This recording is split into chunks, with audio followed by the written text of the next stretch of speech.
As the Morrison government reviews immigration numbers, a new poll this morning shows both rich and poor Australians support cuts to numbers.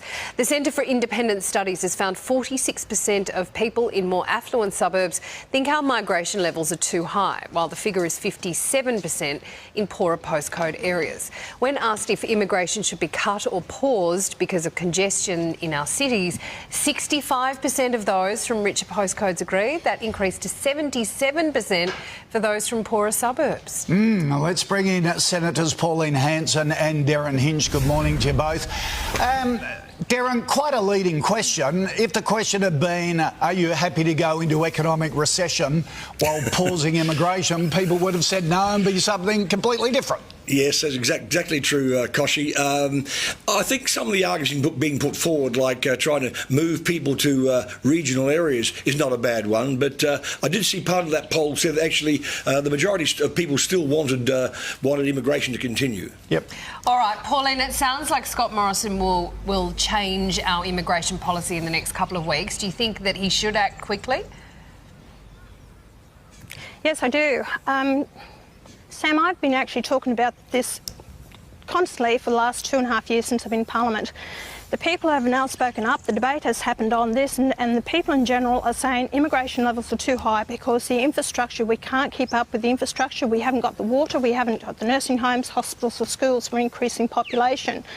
Scott Morrison had the high numbers of immigration to prop up the budget, and that's why we have the high numbers. Now he's starting to realise that the people are fed up with it. Bringing in 190,000 a year, I still think that's too high. We should drop it between 70 to 100,000 a year into the country until we sort it out. So I'm pleased to see they're doing something about it, but it's not enough. Now, the Morrison government is reported to be considering a radical plan to set up federal anti-terrorism courts to target would-be terrorists before they strike. Currently, police can only monitor the behaviour of would-be jihadists, and they're unable to act unless a terror plot is being planned.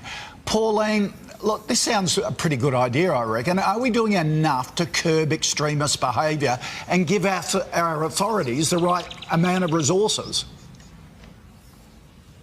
David, what upsets me is the fact that we are now looking at this of having terrorist courts that we needed in our country.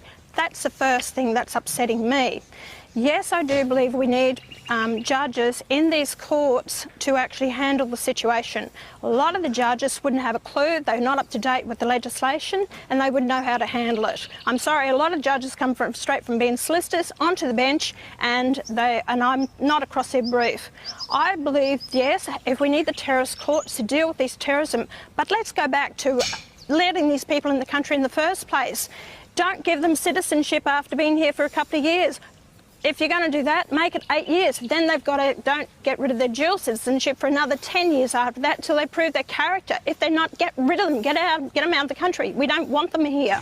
Darren, I know after there's an attack, like there was in Melbourne the other day, there's a lot of focus on our terror watch list on terrorism in Australia. But is there enough work in this country realistically for these specific courts to be set up year-round? Look, for a start, the case in Melbourne, the Burke Street murderer, he was on bail at the time. Now, the magistrate who let him out on bail again, now they were driving charges, I'll concede that, but he may have wanted to know that that man had his passport cancelled, was on a terror watch list, and that may have influenced his decision on what to do. The police who were in court, they didn't know this either, so there has to be more communication between ASIO, the federal coppers, and the individual states. Whether there's enough whether you could peel off part of one court and make it a terrorist court, I think that should be looked at. But the first thing to do is communicate between the various agencies so that magistrates and judges, and I agree with Pauline, and I've said this many times, and we've got the Victorian state election coming up, when Rob Hulls, the Attorney General, Labor Attorney General, when he retired, everybody raved about what a great man he was. And I went on air and said, in 10, 15 years' time, I was on radio, I said, you watch, all those people appointed by Rob Hulls from the Richmond Legal Service and the Fitzroy Legal Service, they'll be on the bench and we will rue the day.